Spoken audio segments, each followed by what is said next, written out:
a lot of professional riders' bikes do look quite similar. That stretched out, very low front end, meaning that the saddle to bar drop looks huge. But you can't just emulate this and hope to go fast. However, there are a number of pro secrets that you can use in order to set up your bike like a pro.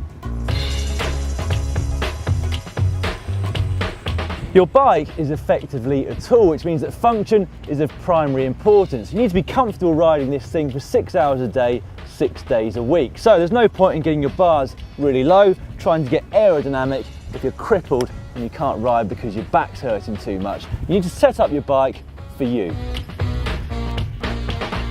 However, let's face it, the majority of professional riders do have that very long and low aerodynamic position. So what's the secret? Well, the answer to that is flexibility, and for most riders that flexibility has come from years spent riding in that position, getting their bodies accustomed to it and getting their muscles firing in that particular position. However, if you don't have years to dedicate to that, you can take a very small shortcut.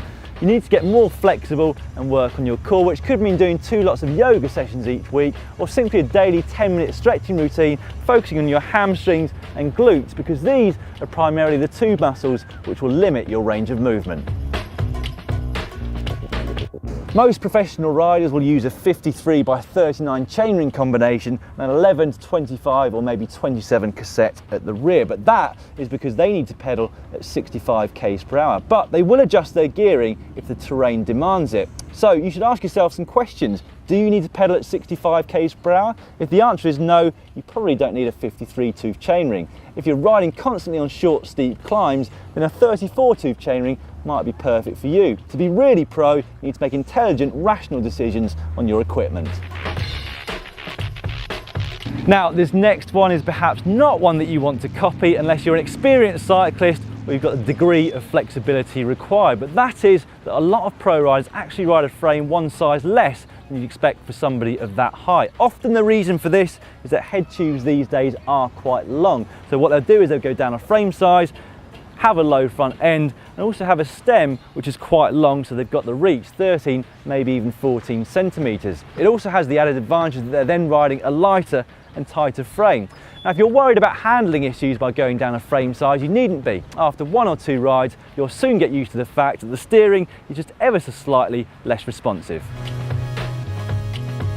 Changing the amount of flex that you've got in your frame is obviously something that's very difficult to do unless you're about to head out and buy a new bike. But what you can do is take a look at the front end, which is something that a lot of riders neglect to do. I'm talking about the stem and handlebars. Having stem and handlebars that are reasonably flexy will add a degree of comfort, but if you get a stiff set, then that should help boost your bike handling and also improve your sprinting. And if you find that with your new stiff stem and handlebars, you're now riding along with your teeth rattling, what you can do is just get a slightly bigger tyre and run it at a slightly less pressure than what you would normally do, because no amount of flex in your frame, stem or handlebars is going to compete with a well-chosen tyre. Now, if you also then get a saddle with titanium rails and a little bit of extra padding, and what you're going to have is a super comfy bike that's also super stiff.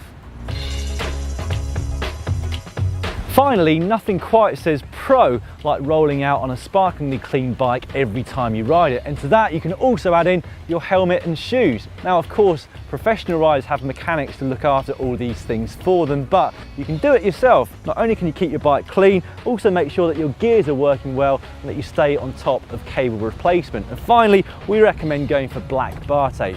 This will save you forever having to scrub or replace filthy white stuff.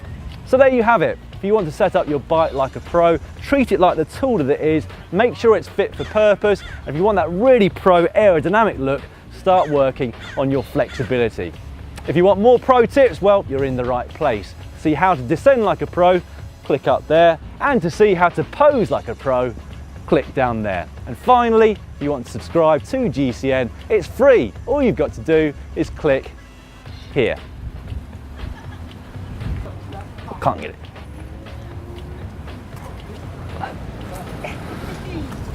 Nice. It does kill my knees bending down like that.